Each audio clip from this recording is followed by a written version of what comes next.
যারা ছোটো করেছেন ইলিশ মাছ রান্না করবো মুখে দিয়ে।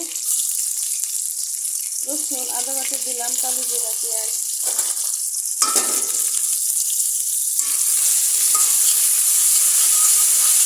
লবণ দিচ্ছি,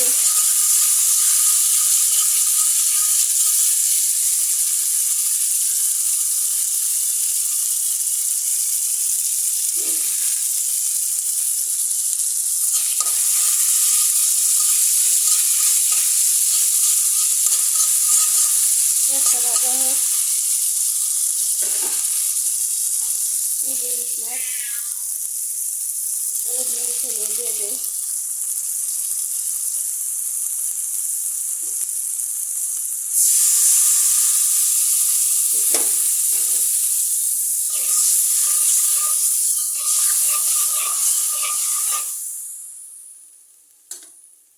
কষুক মশলাটা, বন্ধুরা মাছগুলো দিয়ে দিই।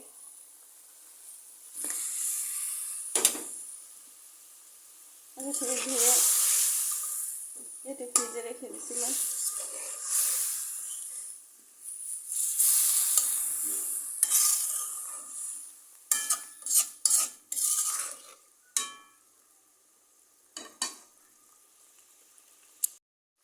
বন্ধুরা সিদ্ধ করা মুখি দিয়ে দিই।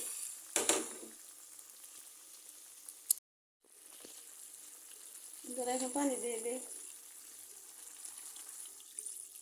ঝুল দিয়ে দিলাম। সিদ্ধ করা মুখি মাছও নরম, ইলিশ মাছ এমনিতেই নরম, বেশি নাড়াচাড়া করবো না। কাঁচামরিচ দিয়ে পরে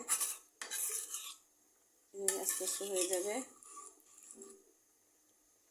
ঢেকে দিব। এখানে কতগুলি চালতা সিদ্ধ করা ছিল, দিয়ে দিব। কাঁচামরিচ আছে,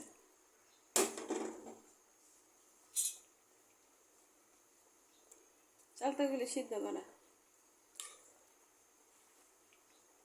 এখন শুধু ঝোলটা বলো করবে, একটু শুকিয়ে আসবে, পরে নামিয়ে নিব। বন্ধুরা তরকারিটা হয়ে গেছে, চালতাটা সিদ্ধ হয়ে গেছে, আগে সিদ্ধ করা ছিল, প্রথমে তো বলছি। মাছটি ভাঙে নাই, দেখেন।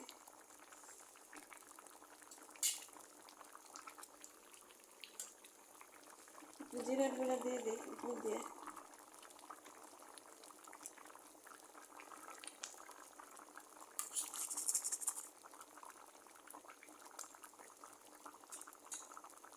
বন্ধুরা রেসিপিটি ভালো লাগলে লাইক কমেন্ট শেয়ার করে পাশে থাকবেন।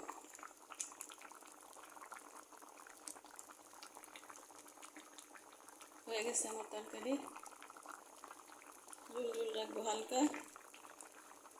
মুখের তরকারিতে পরে আবার একটু টেনে ঝুলটা শুকিয়ে যাবে। আসসালামু আলাইকুম, সবাই ভালো থাকবেন।